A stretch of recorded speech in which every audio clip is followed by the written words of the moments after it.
my daddy's make it hurt.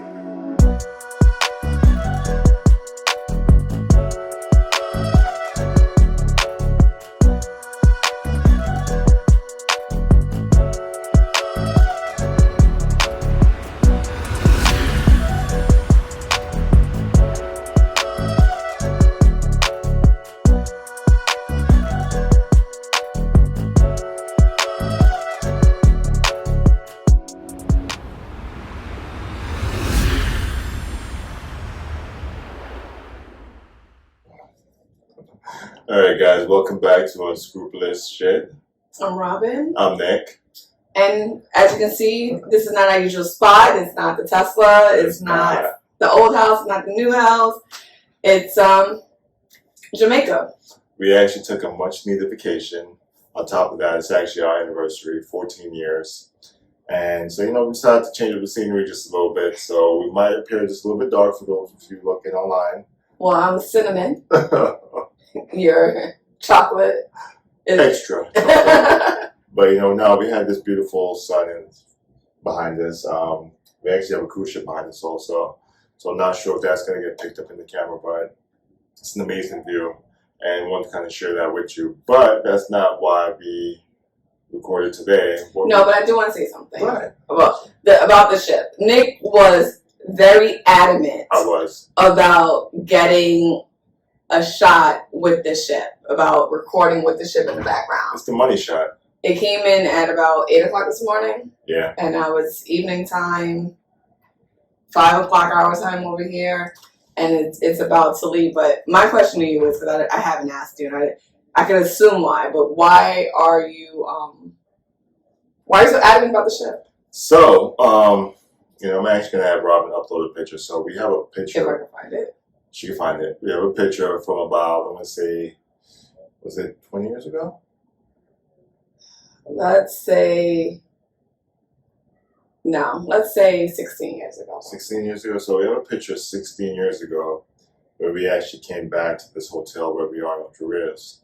And we had a ship in the background. So it's symbolic to me. I wanted to kind of catch the ship and just kind of take it back in time a little bit. So kind of, putting it against today, so the past is meeting the present. And that's what anniversaries are actually about. Your past is meeting up with your present, so no, that's why I was adamant to get that shot, and just to have it. Okay, all right. So sentimental, I guess. Very sentimental. Yeah, definitely not the same cruise ship. It's a European cruise ship from what we can tell about the logo. But all right. Yeah. So today we actually want to talk about quantifying success and what does that look like to you. We actually have a number that we're working with, and that's what success is for us. But I always like to give the background of where did that originate from. What's that? Inside joke. Of where did that originate from. You guys will get on the inside when it's time for you to get on the inside. But that statement, quantifying success, it came about because Nick and I are always talking about our ambitions and achieving things. And then one day we were driving and, we are just tied to New York, right?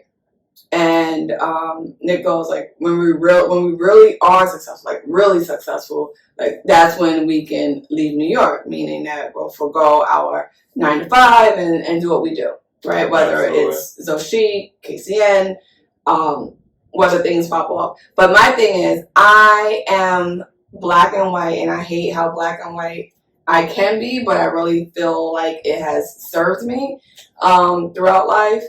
And I have to ask Nick, I was like, all right, that's qualitative. For those of you who do research and all that stuff, that's a qualitative statement. Say when we're really successful, right? I, Robin Sims, need a quantifying. What number are we talking about? What does really successful look like to us? And then Nick came up with a number. So I came up with 10,000 passive income after all your bills are paid.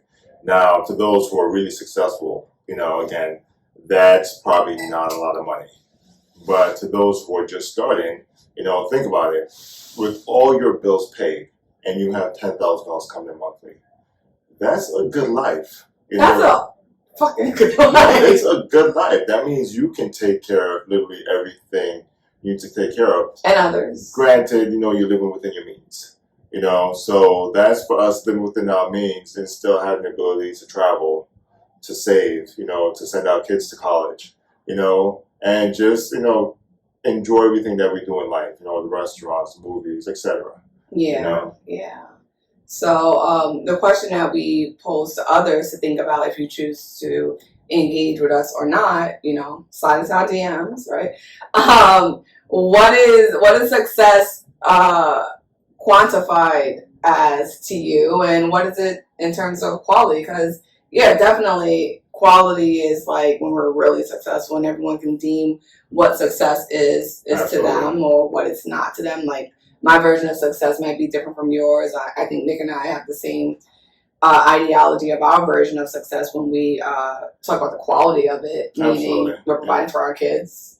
Providing for the kids, house could be paid off, car paid off, that kind of thing, like student loans wiped out.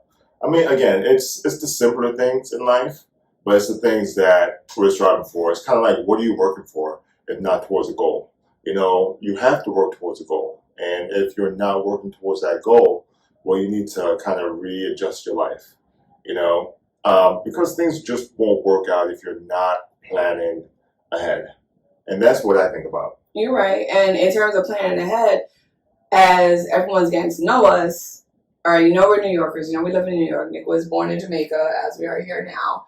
But why do we want to leave New York? I think they deserve that. You're getting like sweaty. You should.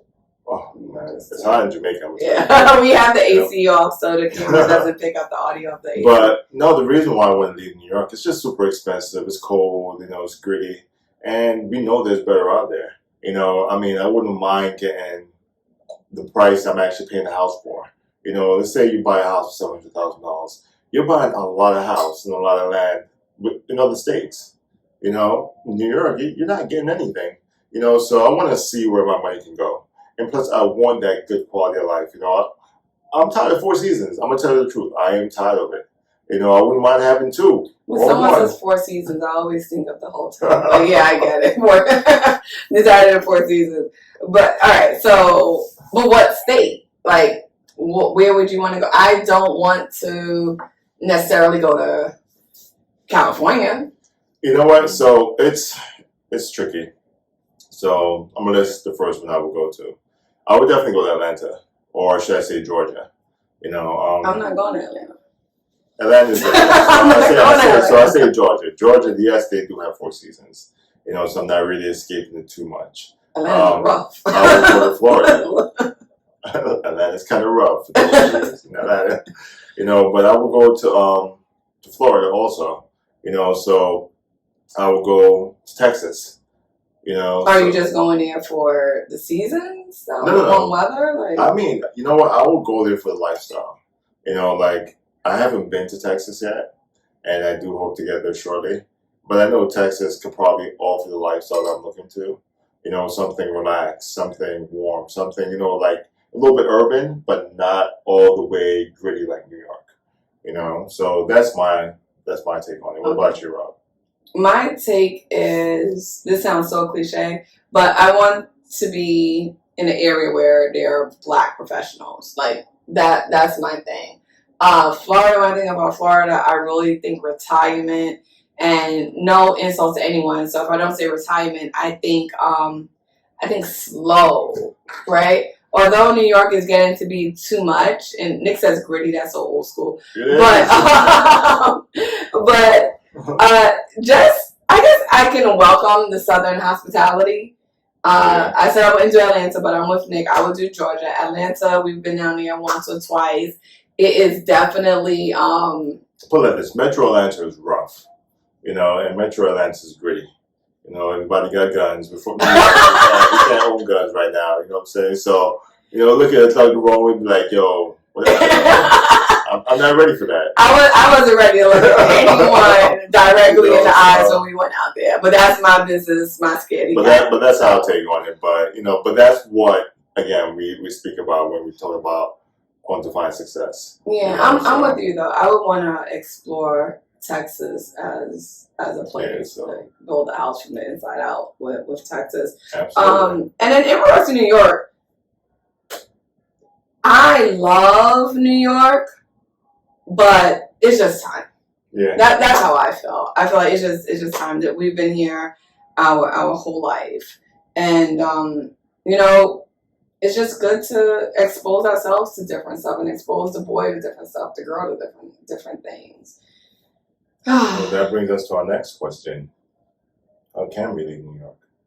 How can we? Yeah. You mean the trajectory of life? Yeah, trajectory of life. Like, what's the plan? What's the goal? I don't know. This sun is like burning my back. But the ship has left, babe. The ship is left? Yeah. All right, guys. So the sun. Break.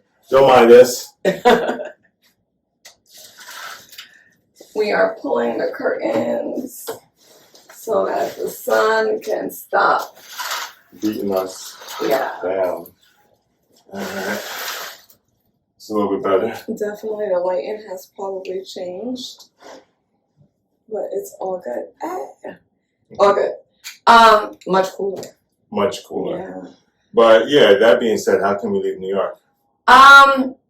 Right. So, and that's the thing why I love New York. I feel like the opportunities are here in New York.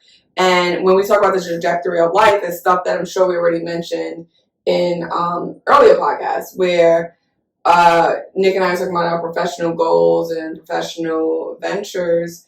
But the trajectory of life, from my point of view, is getting my nonprofit on two legs and having it running, having that spin off into Studio Health, the clinic, right? And God willing, through grants, through the clinic being its own thing, passive income will definitely happen. And for those of you who don't know what Robin's nonprofit is, I definitely say follow us on Instagram. You know, you have AKA Bobby, and you also have Zoshik. You have Unscrupulous shit also underscore shit. Why are you hesitant to say the name? Unscrupulous shit. That's what it is. You know, this is a family podcast. No, it's not. It's not an adult with the E for explicit. It's an unscrupulous shit. Say with your chest. Shit, you know, say with my chest. But no, definitely follow us, and you can actually see the other ventures that Robin's doing right now. The other ventures I'm about to head into as well. And it'll be great to grow with you as you grow with us. Yeah, I think that's the exciting part, because in one of my posts on Zoshik that I did earlier this year, I wrote about being vulnerable and not just spotlighting the success, right? It's about, the slow boat to success, the ups and downs and the whatever. In-betweens, the ups and downs, in-betweens. And yeah. You're going to see all of that. Yeah. You're definitely going to see all of that. And as you guys see, our most important audience that's watching us is our boy and our girl, London and Stone. And I think we'll always mention the parenting aspect of it as long as we're talking about the entrepreneur side, right? So since you jumped into the parenting, what can you say about parenting a boy and a girl? What's the difference? It's totally different. I will, and I'm not just going to speak on boy versus girl. I'll speak on just child A versus child B.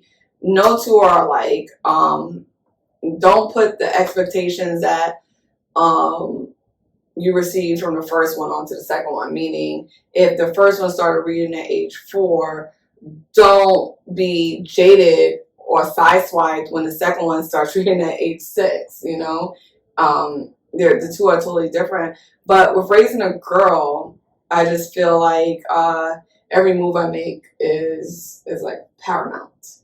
Absolutely. Can you dive into that? What do you mean? Paramount. London, for instance, and I'm speaking on London. Those of you who have girls, whether you can relate or not, I'm talking about my girl. And my view of raising a girl is that London would check me. So in the safety of not being checked by her, I check myself first.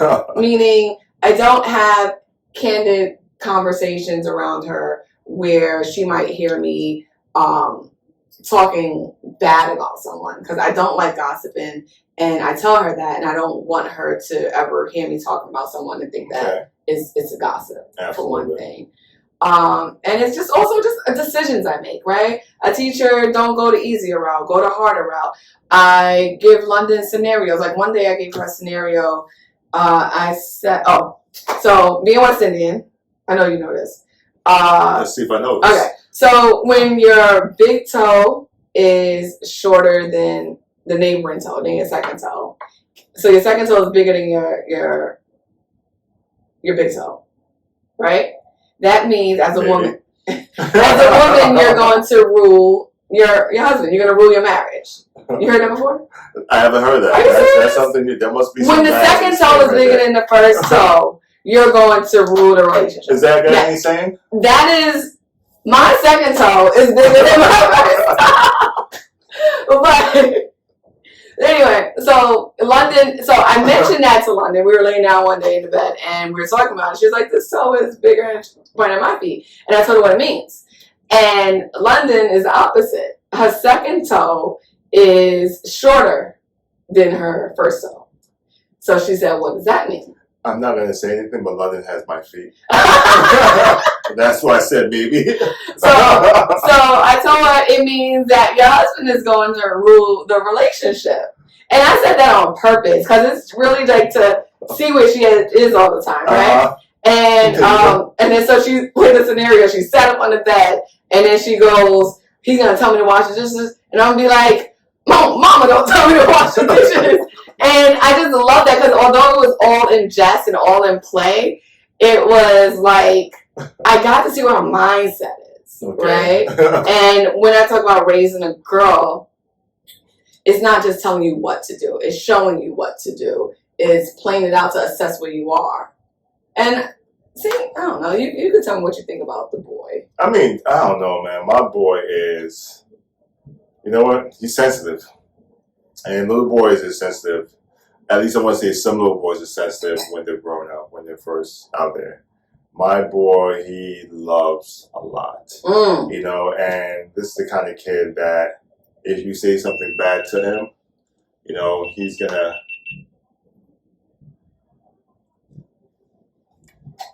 My boy, you know, if you say something bad to him, you know, he's going to start crying. Yeah. And so... even with that scenario, you know, I pick and choose what I say, but I also make it a teaching lesson as well, you know, when I'm speaking to him, or even if I'm, you know, I want to say correcting him or disciplining him, you know, I try to make sure that it's in a way where he's responsive and it's something that he can learn from, you know. Don't get me wrong, at the end of the day, I still feel I have to toughen him up a little bit for this world, you know. And it's such a thin line with the toughening up and keeping them in touch with their emotions. But no, absolutely. And I don't want him to lose the touch with his emotions because, you know what, it's going to take him far, you know, but still, you know, there's still certain things that I want him to be like, hey, you know what, you need to kind of get over this, you know, as a boy, you know. But as far as with his emotions, no, I want him to stay in touch with that. I want him to be loving. I want him to be sensitive because, you know what, not enough men have that sensitivity. You know, and to carry that with you is a beautiful thing. Amen. You know, so I love it. I love it, you know, and that's the difference with, you know, a boy. I want to say London is actually a little bit tougher than Stone, especially when she was that age. She is a little bit tougher, but then that's a whole other can of worms because Stone, for example, like you said, you want him to remain in touch with his that's when she was that age. Yeah. No, London was tougher she was. At 7 years old. But it's also a matter of, I want Stone to know that it's okay to cry. No, absolutely. It's okay to cry now. It's okay to cry in 20 years. Because I feel like once you chastise them, boys don't cry, then it turns into men don't cry. But you know what? This is a good question, actually. And again, for those who are listening, for those who are watching, what do you think? Is it okay to teach boys to cry? You know, or is it okay to say, hey, you know what, it's okay to be in touch with your feelings? And I'm talking about, this is for the real dudes out there, like the RN. You know what I mean? This is for the RN. So again, what do you think? Do you think it's okay? You know, and I want you to be honest. Or even like to rephrase it, it's like, should we chastise boys when they cry? Yeah. Is it damaging? Absolutely. Right? But one thing I want to say about London being the opposite of Stone being tougher, I like it, but I don't truly value that because in London's toughness, she's failing to be vulnerable. Yeah. And I pointed that out to her. Like, for example, on this vacation right now, Stone's talking to me and he goes, okay, I'm like, we're about to hang up. And he goes, Mommy, I have one more thing to tell you. I'm like, all right, what's that? He goes, I love you very much. Right? So that's one. And then, It's my dude. right. So, but when we went to Guyana last year, and I asked London, was through text, I asked London, do you miss us? And she went mute, like total crickets. And then I told Nick, go ahead, text London and say, do you miss us or ask us or miss us, right? And then London replied, I feel like it's a trap. Right? So I said that to say, London, she hesitates to even be vulnerable enough to say, I miss you. Yeah, she does. Right? She does. And I don't want her to walk around thinking that she needs a protective barrier because we are her protective barrier. At least that's how I feel. Absolutely. And one thing I told people, and you know, as long as we are breathing, we will always be that barrier. yeah, That's she just one needs to thing for know sure. that. She needs to know that. Yeah. So, But that is parenting boy and the girl. boy and a girl 101 because, like I always tell people, it's a crapshoot. And I've never raised an 11-year-old girl before, and he's never raised a 7-year-old. No matter what people say or what anyone says, there is no manual for this. You can read a million books. You know, before we stop this though, what's your take as a male raising a little girl? Or no, I'll put it better yet, a male raising London. You know what? I love the girl to death. I love seeing her spunk. You know, I love seeing that she's so funny. Like, she's almost like a comedian, you know, where if it, like you say, you know, you can go one-to-one with London, she'll check you. It's the same thing for me. She'll check me, you know, and she's real about it. You know, she's not doing it to show face or to be funny or anything like that, but it just comes off that way, you know. But no, it's a beautiful thing, you know, like the connection that I have with her, you know, it's almost like I'm going to be raising my future best friend, you know. She's my best friend. Oh, my bad. You know, raising the crybaby is your best friend.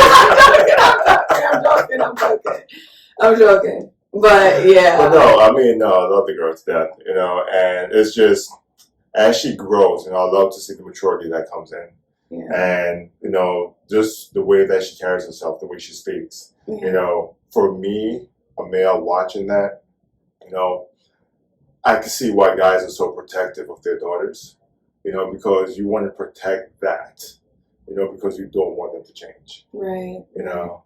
And side note, coming off of that and onto you and one of those give you your flowers type vibe, hearing you speak about London, hearing you speak about Stone. A few months ago when we were in Georgia, it was this girl talking about, I guess she was like 30, and talking about getting married, finding a guy. She was a baby. She was a baby, right? And so, now minding my business, we turned around and started talking to her, and I told her, like, the husband thing is one thing, like, no disrespect or anything to the men out there, but when it comes to finding a man, a husband, I told her, my cousin told her, find a guy who is going to love their kids no matter what happens to the relationship. Absolutely. And I can say that I found that guy, right? I love my kids. Right. And it's like whether we go north, south, east, or west, I know that Nick is going to love his kids. And that's a goal right there. Like, forget marriage goals, because that's just social media. But follow us on Instagram. But yeah, so everything you said, it melts my heart knowing how much knowing that shit, you love them as much as I do, maybe more. But but you know, so absolutely. So kudos to you. Thank you. I got my flowers, yo. Yeah, it's like I got my flowers. So trajectory of life. You know, I'm gonna let Robin kick this one off. We talk about the trajectory of life. I know. What do you want to say? I mean, what do you think our life is going to end up? Oof. Because we didn't answer that. Soothsayer. Yeah. I mean, how is our life going to end up? I mean, look, you always kind of have to come back to where you began. Okay. Or where you began. My apologies. What I pray for, what I hope for is definitely that we raise 2 productive, happy adults. Okay. London and Stone. Whatever that looks like. I pray that we are financially stable to live everything that we've talked about since we were 18 years old. Absolutely. And that's it, because I want to die empty. You know what? This actually reminds me. So yesterday, while at the pool, we met a couple from Florida. And so their 2 kids are with them here as well. And not only are their 2 kids here, but they actually paid for their 2 kids' spouse to be here as well. They both each have their own hotel room. One is pre-med, one is doing law. They're 20 and 24. So the girl's pre-med at 20. Yeah. And the boy's like 24. Boy's like 24 doing law. And I mean, again, not the fact that they're doing pre-med and law. You know, what stood out for me is the mom when she said, you know what, I love these kids so much. And now they're checking for me. You know, like they call me up. And they're like, Mom, what are you doing? You know, do you want to hang out? Do you want to have dinner? You know, and that's what I'm trying to get to. She's like, you know what? I love my kids. I love traveling with them. These are like my best friends, you know, because when you travel with them at this age, it's completely different, you know, and I can't wait to get to that level where we are traveling with these kids and they're in their 20s. I'm like, man, this is what's up. These dudes are cool, you know. But you're still paying for them. I'm still paying for them. But, you know, it's different, though. You know, it's different where we can enjoy each other's company, you know, on a different level. And I can't wait for that. I mean, don't get me wrong. I'm going to enjoy every single moment in between that. But still, you know, just to see what they accomplished, I know we could definitely do the same, if not more. Yeah, it was definitely aspirational. So much so that I even questioned them as well. I was like, how do you get to... Because what's in your background, right? Of course. You're not married. You're not sharing a room. What? It's like to see that each child brought a spouse, I had to ask, you know, I'm pretty forward. So I asked I was like, you guys paid for them to come out? Meaning the boyfriend and the girlfriend of the son and daughter? And the guy said, yeah. He said, yeah. And just hearing that kind of reaffirms or confirms something that we can do if we're blessed to do in and the not future. even that. He's just like, look, you know, they're going to do whatever they're doing anyway. True. You know, so I mean, what the hell? True. What are you avoiding? True. Nothing. So, True. Again, we say all of that just to say, you know what, I can't wait to get to that level with these kids. And I know we'll get there eventually. That's pretty much all I have to say for today. What about you, Rob? Anything else to add? Everything is unscrupulous, but we're in Jamaica. We're recording. We are getting along, although it was a little bit tricky when we were setting up for this. Everybody got an opinion, but I mean, look, we're in Jamaica. Yeah, but anyways, happy anniversary. Well, thank you, baby. Well, damn. Unscrupulous. Unscrupulous. Again, follow us on Instagram. I'm AKA Bobby on Instagram. God's Rain. And yeah, thank you for joining us. And this is. These my daddies make it hurt.